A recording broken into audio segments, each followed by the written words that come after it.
ಒಂದಿಷ್ಟು ವಿಚಾರಗಳನ್ನ ಪ್ರಸ್ತಾಪಿಸಿದ್ರು. ಅದರ ನೆನಪಿನಲ್ಲಿ ನನಗೊಂದು ಮಾತು ಹೇಳಬೇಕು ಅನಿಸುತ್ತೆ. 2013 ಮೇನಲ್ಲಿ, ಬಹುಶಃ ಮೇನಲ್ಲೇ ಅನಿಸುತ್ತೆ, ಮೇ ಅಥವಾ ಜೂನ್ ಮೊದಲ ವಾರದಲ್ಲೂ ದೊರೆಸ್ವಾಮಿಯವರು ಒಂದು 25 ಪೈಸೆ ಕಾಗದದಲ್ಲಿ ಒಂದು ಪತ್ರ ಬರೆದ್ರು. ಭ್ರಷ್ಟರನ್ನ ಕಳಂಕಿತರನ್ನ ಹೊರಗಿಡಿ ಅಂತೇಳಿ ಸಿದ್ದರಾಮಯ್ಯನವರಿಗೆ. ಈ ರಾಜ್ಯದ ಒಬ್ಬ ಬಲಿಷ್ಠ ರಾಜಕಾರಣಿ ಮತ್ತೆ ಇನ್ನೊಬ್ಬ ಬಲಿಷ್ಠ ರಾಜಕಾರಣಿ, ಒಟ್ಟು 2 ಬಲಿಷ್ಠ ರಾಜಕಾರಣಿಗಳನ್ನ ಅವತ್ತು ಸಿದ್ದರಾಮಯ್ಯನವರು ಸಂಪುಟಕ್ಕೆ ತಗೊಳ್ಳೋದಕ್ಕಾಗಲೇ ಇಲ್ಲ. ಡಿ ಕೆ ಶಿವಕುಮಾರ್ ಮತ್ತು ರೋಷನ್ ಬೇಗ್ ಅವ್ರನ್ನ ಸುಮಾರು 6-7 ತಿಂಗಳುಗಳ ಕಾಲ ಸಂಪುಟದಿಂದ ಹೊರಗಿಡಬೇಕಾಯಿತು. ಅದು ಕೇವಲ 30-25 ಅದೆಷ್ಟು ಪೈಸೆ ಇದೆ ಗೊತ್ತಿಲ್ಲ, ನಾವೆಲ್ಲ ಚಿಕ್ಕವರಾಗಿದ್ದಾಗ ಅದು 15 ಪೈಸೆ ಬೆಲೆ ಇತ್ತು. ಈಗ ಬಹುಶಃ ಅದು 35-50 ಪೈಸೆ ಆಗಿರ್ಬೋದು.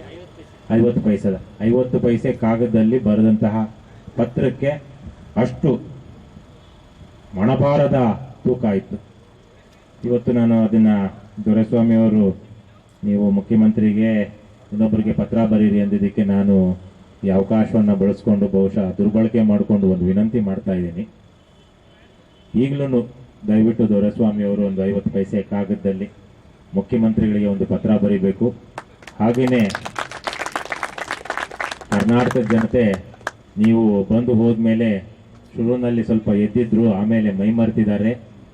ಇವತ್ತು ನೀವು ಸಹ ಬಂದರೆ ಈ ಹೋರಾಟಕ್ಕೊಂದು ಬಲ ಬರುತ್ತೆ ಅಂತ ಅಣ್ಣಾ ಹಜಾರೆಯವರೆಗೂ ಒಂದು ಪತ್ರ ಬರೀಬೇಕು ಅಂತ ನಾನು ದೊರೆಸ್ವಾಮಿಯವರಲ್ಲಿ ವಿನಂತಿ ಮಾಡ್ಕೊಳ್ತೀನಿ. ಯಾಕೆಂದರೆ ನಮ್ಮ ಕಡೆಯಿಂದ ದೀರ್ಘವಾದ ಒಂದು ಕಾಗದ ನಮ್ಮ ಕಡೆಯಿಂದಲೂ ಹೋಗಬೇಕು ಅಂತ ದೊರೆಸ್ವಾಮಿಯವರು ಆದೇಶ ಕೊಡ್ತಿದ್ದಾರೆ. ಈಗಾಗಲೇ ಪೃಥ್ವಿ ರೆಡ್ಡಿ ಅವರು ಒಂದು ಕಾಗದ ಸಿದ್ಧ ಮಾಡಿದ್ದಾರೆ. ಅದು ಇವತ್ತು ಅಥವಾ ನಾಳೆಯಲ್ಲಿ ಹೋಗುವಂಥ ಇದಿದೆ.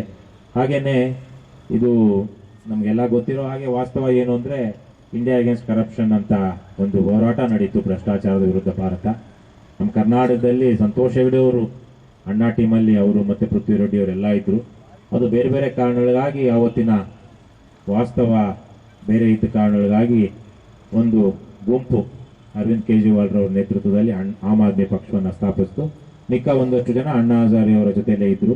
ಅದರಲ್ಲಿ ಒಂದಷ್ಟು ಜನ BJPನೂ ಸೇರಿಕೊಂಡ್ರು, ಅದು ಗೊತ್ತಿರುವಂತಹ ವಾಸ್ತವ.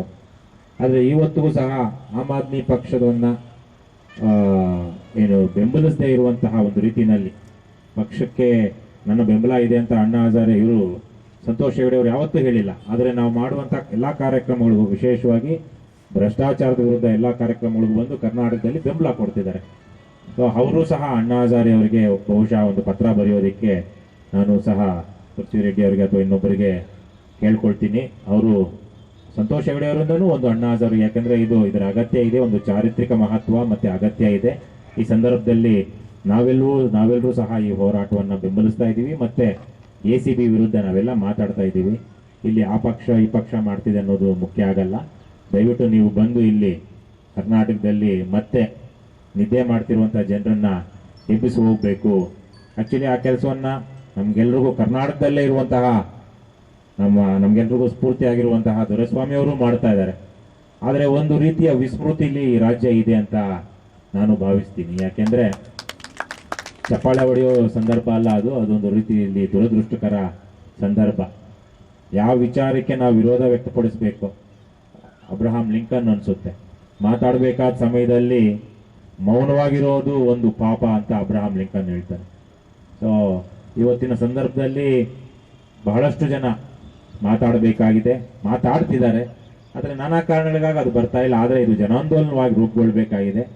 ACB ಅನ್ನೋದು ಒಂದು ಸ್ವಾಯತ್ತವಾಗಿ ಒಂದು ಸ್ವತಂತ್ರ ಅಂಗವಾಗಿದ್ದಂತಹ ಪೊಲೀಸ್ ಅಂಗವಾಗಿದ್ದಂತಹ ಲೋಕಾಯುಕ್ತದಲ್ಲಿ ಪೊಲೀಸ್ ಅಂಗ ಇದ್ದುದನ್ನು ನಿಷ್ಕ್ರಿಯಗೊಳಿಸಿ ನೇರವಾಗಿ ಅದನ್ನು ಮುಖ್ಯಮಂತ್ರಿ ರಾಜಕಾರಣಿಗಳ ಅಧೀನಕ್ಕೆ ತರುವಂತಹದ್ದು. ನಾನು ನಿನ್ನೆ ಇಲ್ಲಿ ಕೂತಿದ್ದಾಗ ಒಬ್ಬರು ಜೈಲಲ್ಲಿ ಒಂದು 10-12 ವರ್ಷ ಜೈಲಲ್ಲಿ ಇದ್ದು ಬಂದಂತಹ ಒಬ್ಬ ಖೈದಿ ತಂದು ಒಂದು ಫೋಲ್ಡರ್ ಕೊಟ್ಟರು ನನಗೆ. ಈ ಗಗನ್ದೀಪ್ ಅನ್ನುವಂಥವ್ರನ್ನ ಯಾರು ನೇಮಿಸಿದ್ದಾರೆ, ಆ ಮನುಷ್ಯನೇ DGP ಆಗಿದ್ದಾಗ, ಜೈಲುಗಳ ಉಸ್ತುವಾರಿಯಾಗಿ DGP ಆಗಿದ್ದಾಗ ಅವರೇ ಬೇಕರಿ ಮಾಡ್ತಾ ಇದ್ರು, ಬೇಕರಿ ಐಟಮ್ಸ್ ಏನೋ ಮಾಡ್ತಾ ಇದ್ರು ಜೈಲಲ್ಲಿ. ಅದಕ್ಕೆ ತಗೊಂಡಂತಹ ಇವು ಏನಿತ್ತು ಮೆಷಿನ್ಸು, ಅವು ಸೆಕೆಂಡ್ ಹ್ಯಾಂಡು ಥರ್ಡ್ ಹ್ಯಾಂಡು ಹೀಗೇನೋ ಇತ್ತು. ಅದನ್ನ ಫಸ್ಟ್ ಮೊದಲ ಏನು ಫ್ರೆಶ್ ಮೆಷಿನ್ಸ್ ಅಂತ ಹೇಳಿ ತಂದು ಅಲ್ಲಿ ಮಾಡಿದ್ರು. ಅನೇಕ ಭ್ರಷ್ಟಾಚಾರಗಳಾಗ್ತಾ ಇದೆ. ಅಲ್ಲಿ ಫೋನ್ಗಳಿದಾವೆ ಜೈಲಲ್ಲಿ. ಇದೇ ಗಗನ್ದೀಪ್ ವಿರುದ್ಧ ಸುಮಾರು 800 ಕೈದಿಗಳು ಉಪವಾಸ ಸತ್ಯಾಗ್ರಹ ಮಾಡಿ ಆವತ್ತಿನ ಗೃಹ ಸಚಿವ KJ ಜಾರ್ಜ್ ಅವರು ಜೈಲಿಗೆ ಹೋಗಿ ಭೇಟಿ ಮಾಡಿ ಕೈದಿಗಳನ್ನ, ಉಪವಾಸ ಮಾಡ್ತಿದ್ದಂಥ ಕೈದಿಗಳನ್ನ ಅವ್ರ ಜೊತೆ ಮಾತಾಡಿ ಆವತ್ತು ಅವರು ಉಪವಾಸ ಸತ್ಯಾಗ್ರಹ ಹಿಂತೆಗೆದುಕೊಳ್ಳೋ ಹಾಗೆ ಮಾಡಿದ್ರು.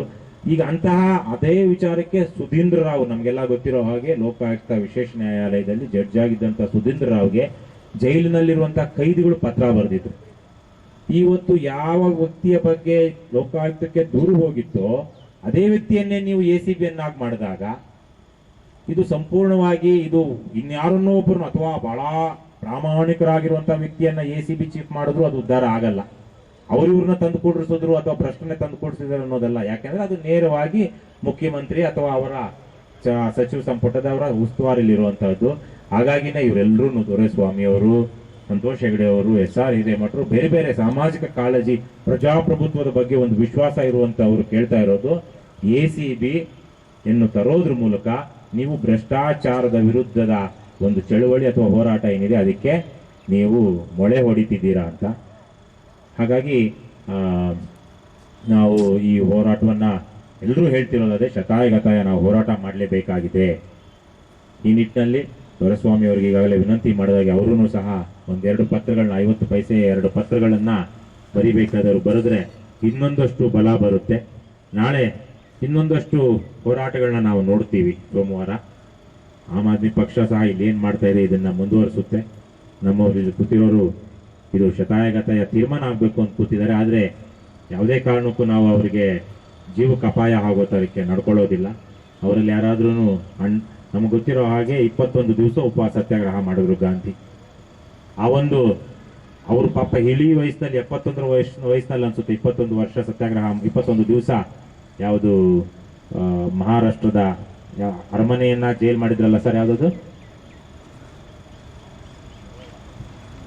ಯಾವುದೋ ಒಂದು ಆಗಾ ಖಾನ್ ಪ್ಯಾಲೇಸ್, ಅಲ್ಲಿ ಉಪವಾಸ ಸತ್ಯಾಗ್ರಹ ಮಾಡಿದ 21 ದಿವಸ. ಅದೇ ರೀತಿಯಲ್ಲಿ ಇತ್ತೀಚೆಗೆ ನಮಗೆಲ್ಲ ಕಣ್ಣು ಮುಂದೆನೇ ಇದೆ, ಮಮತಾ ಬ್ಯಾನರ್ಜಿ ಅವರು 27-28 ದಿವಸ ಏನೋ ಉಪವಾಸ ಸತ್ಯಾಗ್ರಹ ಮಾಡೋದು. ಹಾಗಾಗಿ ಅಷ್ಟು ಸಲೀಸಾಗಿ ಹೋಗೋದಿಕ್ಕೆ ಇದು ಜೀವ, ನಮ್ಮ ಮನುಷ್ಯನ ದೇಹ ಅಷ್ಟು ಸಲೀಸಿಲ್ಲ ಪ್ರಾಣ ಹಾಗಾಗಿ ಹೋಗೋದಿಕ್ಕೆ. ಆದ್ರೆ ನಾವು ಯಾವುದೇ ಕಾರಣಕ್ಕೂ ನಮ್ಮ ಯಾರು ಉಪವಾಸ ಕೂತಿದ್ದಾರೆ ಅವರ ಜೀವಕ್ಕೆ ಅಪಾಯ ಆಗುವ ತನಕ ತಗೊಂಡು ಹೋಗೋದಿಲ್ಲ. ಹೋರಾಟ ನಿರಂತರವಾಗಿ ಮುಂದುವರಿಯುತ್ತೆ. ಈ ಮಧ್ಯದಲ್ಲಿ ಇವೆಲ್ಲವೂ ಆಗ್ತಿರೋದ್ರಿಂದ ನಿಜಕ್ಕೂ ಸಿದ್ದರಾಮಯ್ಯನವರು ಅವ್ರ ಒಂದಷ್ಟು ಕಾಳಜಿಗಳಿತ್ತು ಅಂತ ನಾವು ಭಾವಿಸಿದೀವಿ. ಇವತ್ತಲ್ಲ ನಾಳೆ ಮತ್ತೆ ಅದು ಎಚ್ಚೆತ್ತುಕೊಂಡ್ರೆ ಬಹುಶಃ ಅವರೇ ಮಾಡ್ಕೊಂಡಿರುವಂತಹ ಈ ಆತ್ಮಘಾತುಕ ಕೆಲಸವನ್ನ ಅವರು ನಿಲ್ಲಿಸಿ ರಾಜ್ಯದ ಜನತೆಗೆ ಒಳ್ಳೇದು ಮಾಡ್ತಾರೆ ಅಂತ ಭಾವಿಸ್ತೀನಿ. ಈಗ ಮತ್ತೊಮ್ಮೆ ದೊರೆಸ್ವಾಮಿ ಅವರು ಏನಾದ್ರು ಹೇಳೋದಿದ್ರೆ ಹೇಳಬೇಕು ಅಂತ ಕೇಳ್ಕೊಳ್ತೀನಿ.